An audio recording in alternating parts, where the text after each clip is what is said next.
Okay, that's more like it. If you go to the school track tomorrow morning, you'll meet my spy, who probably has no qualms offering consolations to you if you want to jog a bit. Consolation. See you around. He leaves with a wave of his hand and no answer, and I walk to Rin, who has been waiting idly, leaning against the hallway wall and staring at the pale lighting fixtures in the ceiling. Even when I approach, she doesn't move her eyes off of them. Are you getting medications for your heart thingy? Were you listening?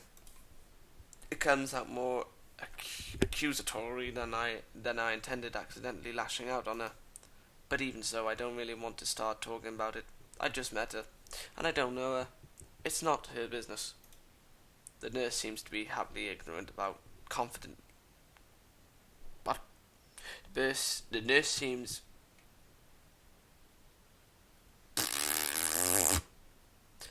The nurse seems too happily ignorant about confidentiality. There, too. Talking about that kind of thing in public. But it's not Rin's fault, is it? I look at her, suddenly feeling a bit guilty, but Rin is just staring past my shoulders. Quizzically? Her head tilted like a bird's. Sigh. Less sigh. I don't know why this is so hard for me. It feels like there is some inexplicable lock that prevents me from being more upfront about this. Yeah, they're for my heart. Will they make you better? No, not really. They just make me a little less worse. Rin keeps looking at me for a while longer, and she neither says anything further, nor displays any kind of emotion I could discern. I don't fucking know. I'm thankful that she doesn't. I think I'm still not quite used to all this.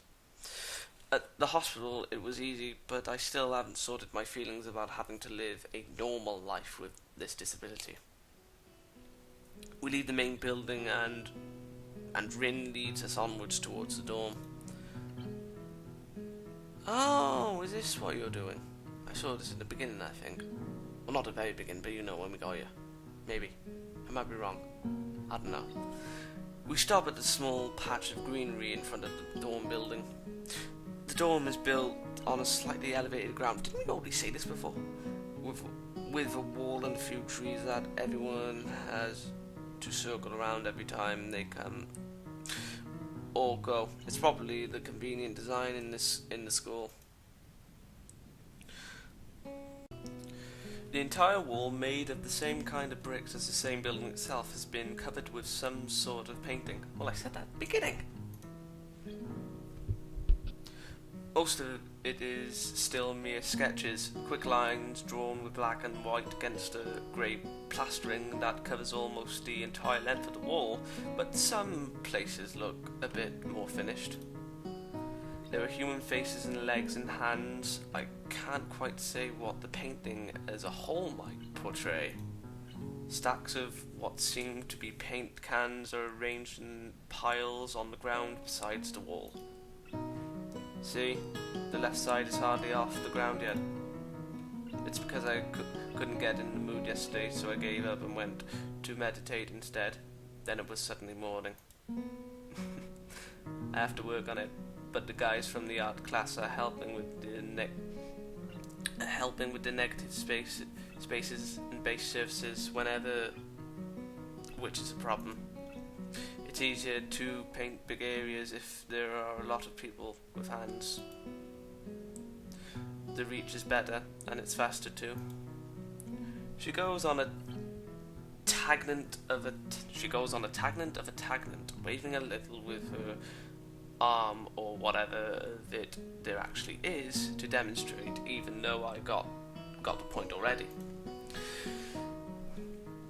The white cotton of her sleeve flaps around, and it makes me think it could look sadder than it does. Sadder?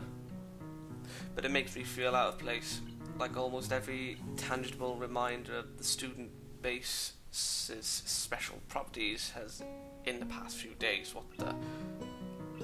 I'm butchering this entire story, but it makes me feel out of place, like almost every tangible reminder of the student bases special properties has in the past few days.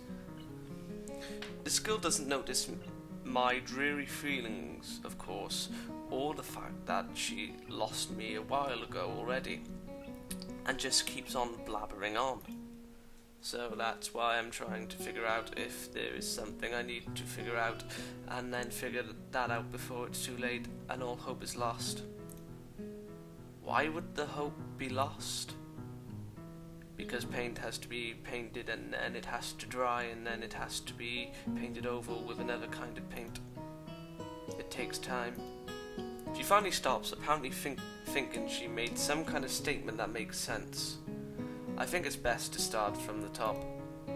So this is your project. You did this? Yes. All of it? Yes.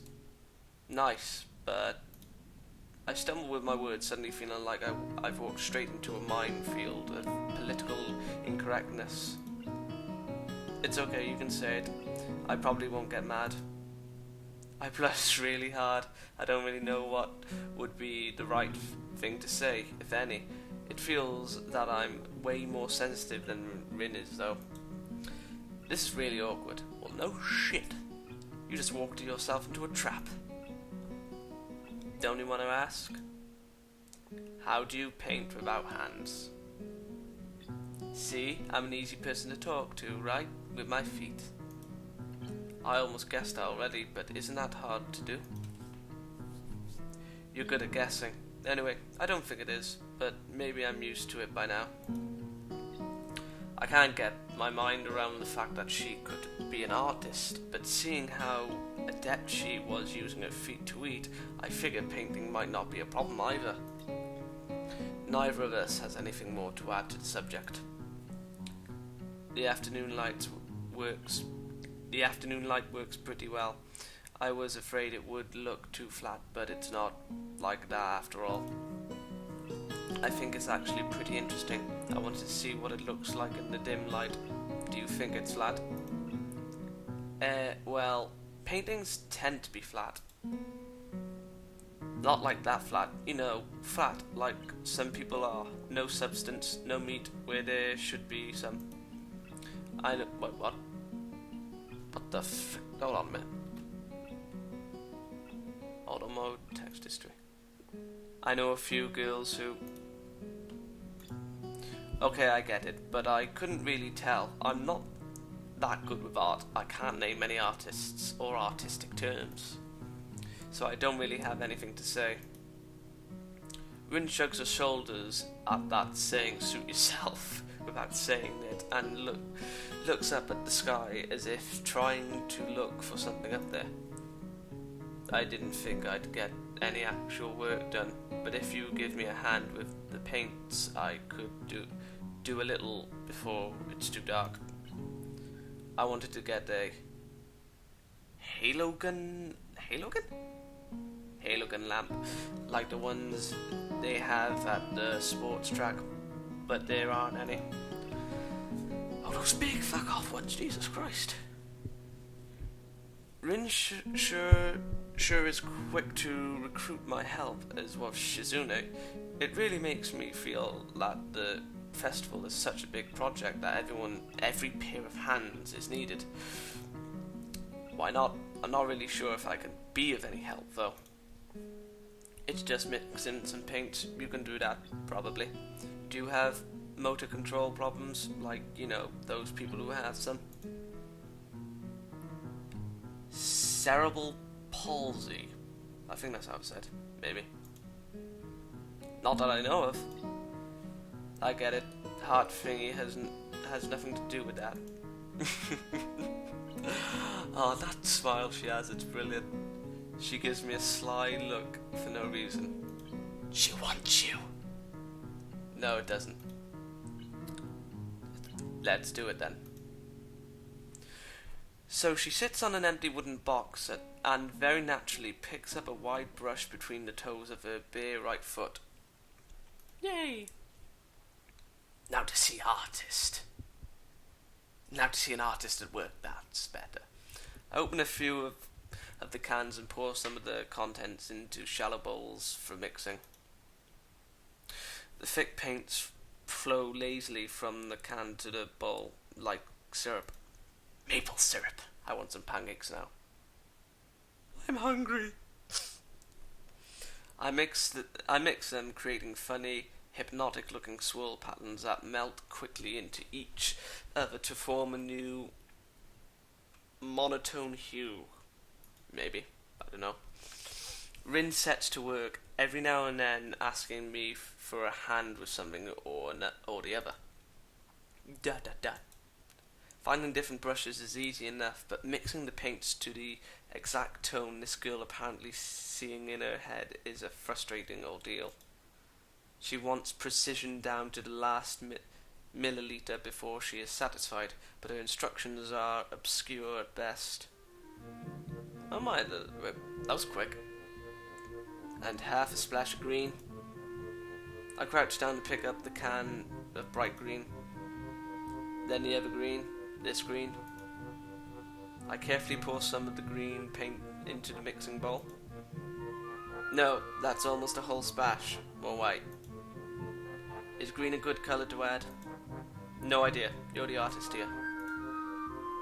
A hint of smile appears in the corner of her mouth. Do you lack an opinion? No, it's just that I have no idea. It's okay, because I just got an idea. Add more white.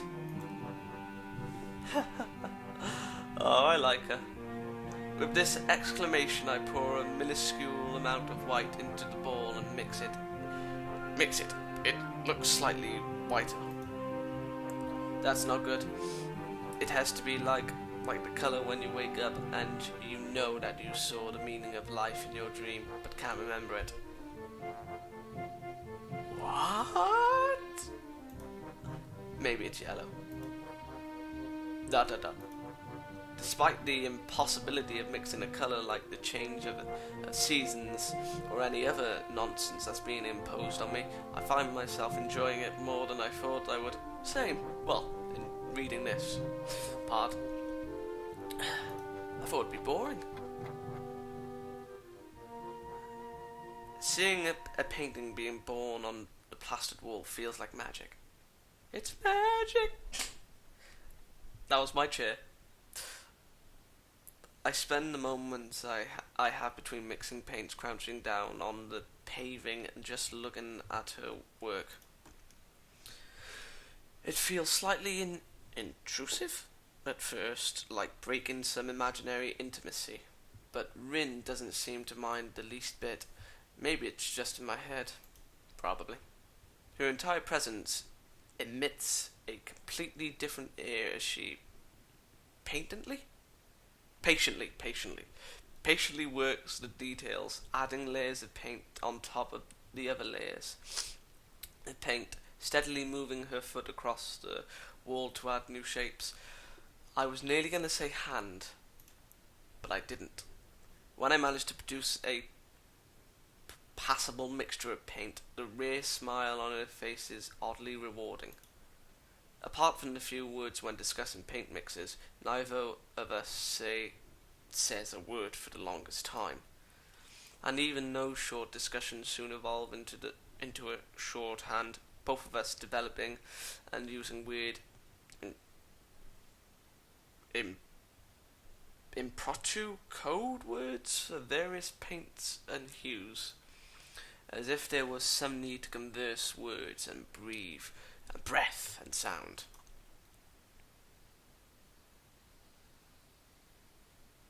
Oh my, that does look good.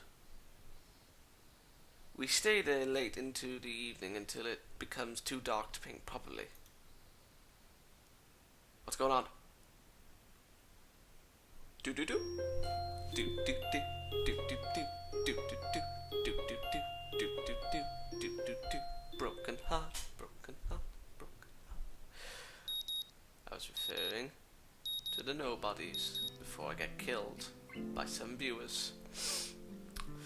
Just thought I'd clarify. The sound of an alarm pulls me out of a fitful slumber. Jesus Christ, it choked. Into the unpleasant state of wakefulness. Okay. I linger under the blankets for a few minutes, gathering energy to rise up while making excuses as for why I already haven't. Honestly, I wouldn't mind staying here all day. School is surprisingly exhausting after a long pause, and the culture shock still has not faded, I think. Still, despite getting an impression that skipping class is easy here, I don't think they are going to let me get away that easily. And the nurse is bound to keep breathing down my neck with the talk of exercising as well. So eventually I do rise up, swallow the morning's medications, and put on my old soccer clothing. Thanks to my condition, I was exempted from taking part in gym classes at Yamaku, so I didn't get issued with gym outfit. Jesus Christ. I'd order some to cover such a contingency, but wearing my old soccer clothes is kind of nostalgic. Like revisiting Taris. It's a mess. I can't use them for that anymore, so maybe they can get a new life this way. A bit like me. After all, if I'm going to start taking care of myself, I can't afford to slack around. You slacker. I'll start from the basics. Basics which include keeping the rest of my body in shape, along with what little I can to strengthen my heart.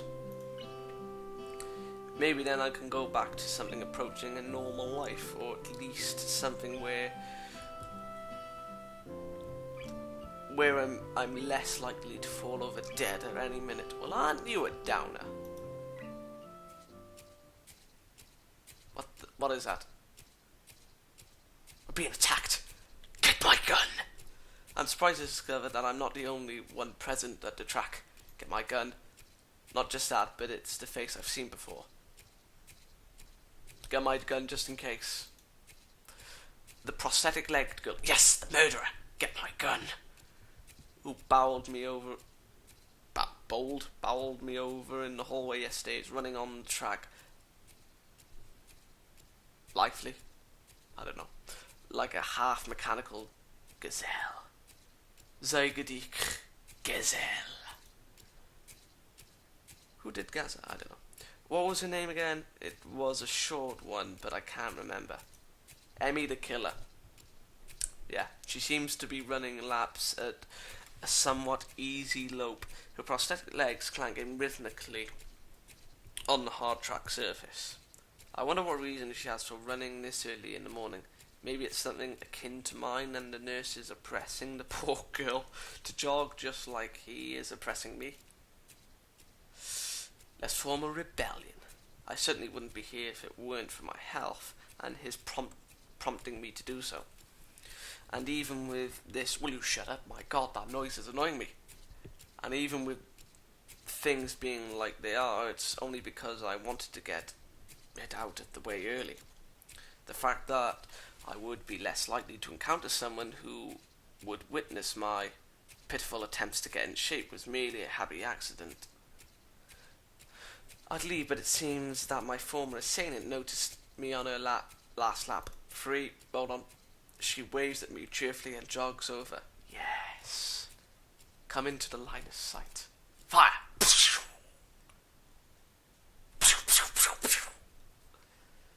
She's still alive. We missed all shots. Mission failure. Good morning. Your name is Estelle, right? She grinned, seemingly pleased that she'd remember my name. Reload the gun. You may not remember me. Oh, I do, Emmy the Killer. Emmy, I knocked you over in the hall yesterday. Yep. How could I forget such a blunt introduction? Oh my God, that pose is awesome. Emmy has a decency to look vaguely apologetic for a moment before giggling. Giggling? Yeah, sorry about that. Again.